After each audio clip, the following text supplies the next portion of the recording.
Hola, continuamos nuestro estudio sobre las teorías de liderazgo. Hoy vemos la teoría del liderazgo situacional.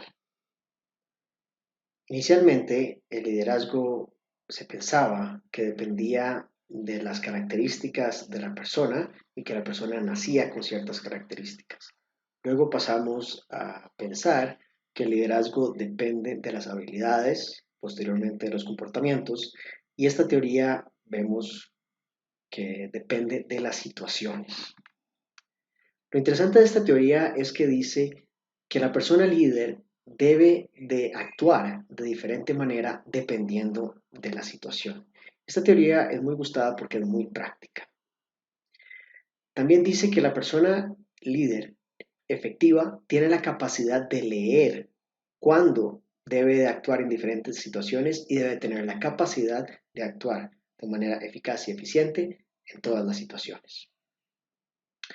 La idea de esta teoría nace similar a la teoría del liderazgo por comportamiento, en que hay dos tipos de elementos.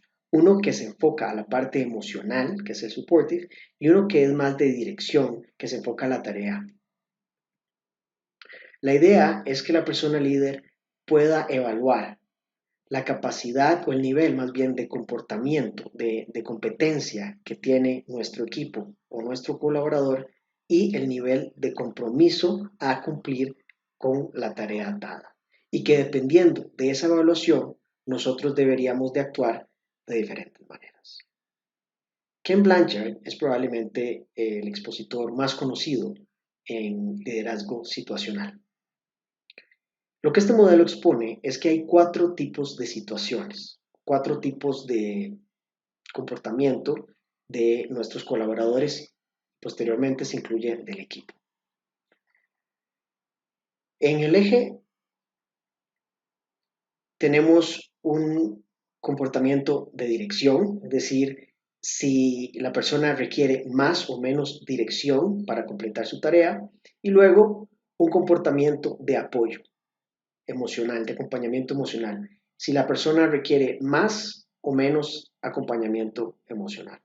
Entonces vemos un S1, situación 1, en donde la persona requiere de mucho acompañamiento en la parte de dirección, explícame cómo se lleva a cabo esta tarea y no tanto la parte emocional. Luego, en coaching, vemos a una persona que requiere de más apoyo emocional y de mucho apoyo a completar la tarea.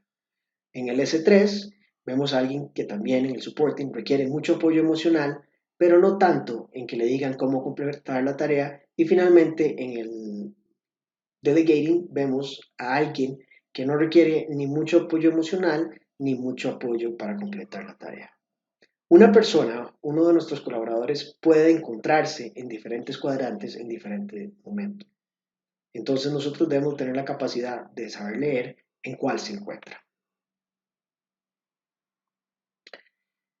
Entonces es importante reconocer que alguien puede ser de uno en una tarea en determinado momento, o de tres, o de cuatro, o de dos en otro.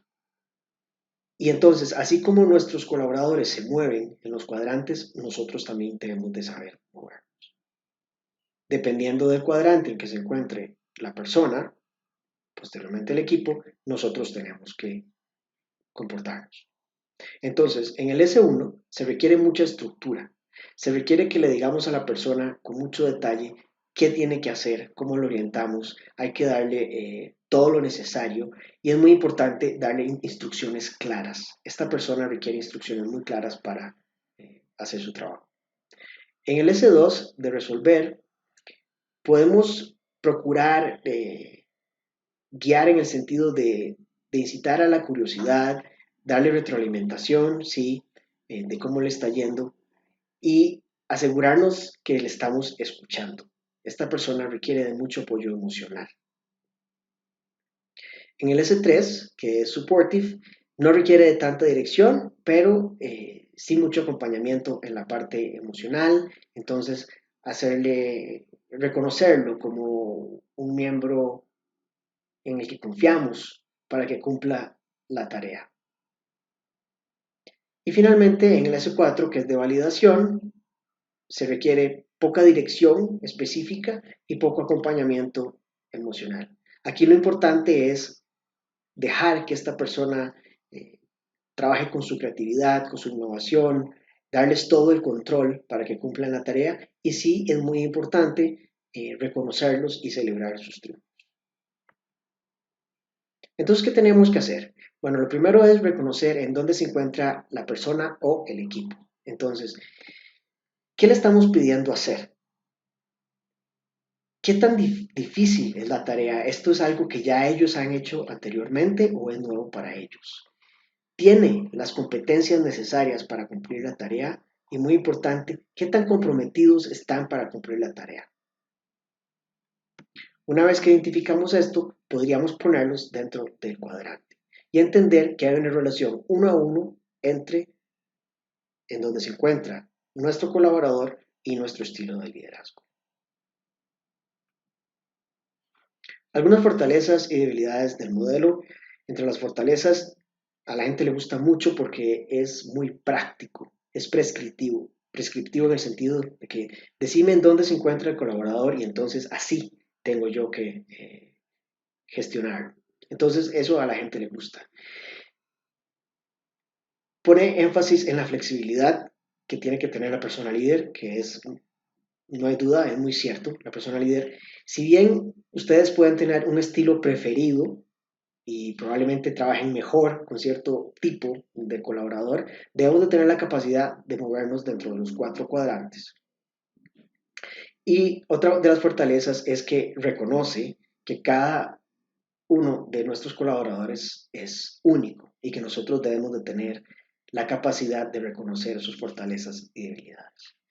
Dentro de las debilidades del modelo se le critica que a pesar de su practicidad no tiene mucha validación, en el sentido de que todavía no se ha establecido académicamente que sí, el modelo de liderazgo situacional es el que mejor explica los resultados exitosos de organizaciones, gestión y liderazgo. Le critican también que es un poco ambiguo el concepto de dirección y de apoyo emocional, qué tanto es mucho o poco. Luego que no considera cómo cambia el modelo dependiendo de quiénes son nuestros colaboradores. Por ejemplo, si nuestros colaboradores tienen un nivel técnico, se debería de ser, en educación técnica, debería ser distinto los resultados si estamos trabajando con personas todos con maestría, doctorado, con científicos. Ese tipo de cosas todavía no se ha probado. Se le criticaba que hablaba únicamente del colaborador y no del equipo. Sin embargo, ya desde hace un par de años, Blanchard lanza su roadmap para equipos de alto rendimiento y se comportan de manera muy similar. Cuando estamos liderando un equipo, tenemos que poder identificar en cuál de los cuadrantes se encuentra el equipo. Si el equipo es nuevo, podemos asumir que estamos en una etapa en la que se requiere un alineamiento para los resultados. Que todas las personas en el equipo comprendan cuáles son los objetivos, cuáles son las reglas, muy importante, y que se establezca como un team charter, una guía para resolver conflictos.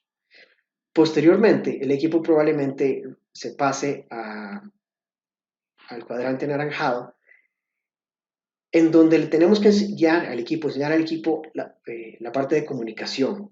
¿Qué hacer cuando tenemos un conflicto? O más bien, cómo orquestar el conflicto para que podamos movernos hacia eventualmente un equipo de alto rendimiento. Entonces, gestión de conflictos, comunicación, trabajar mucho la parte de confianza es muy importante en este cuadrante. Luego,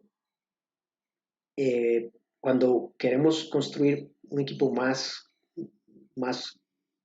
con más cohesión, tenemos que seguir trabajando la parte de colaboración, la parte de confianza, eh, la parte de integración, de entender cómo cada una de las personas tiene que cumplir con su tarea para que el equipo funcione. Y finalmente se llega a un equipo de alto rendimiento, en donde se mantiene la sinergia, se comparte el liderazgo, los logros, hay mucho accountability y mucha transparencia.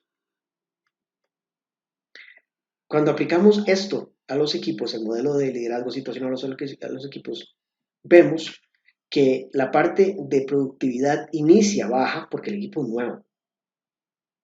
Los equipos de alto rendimiento no nacen, ¿verdad? Se tienen que ir construyendo y toma mucho tiempo.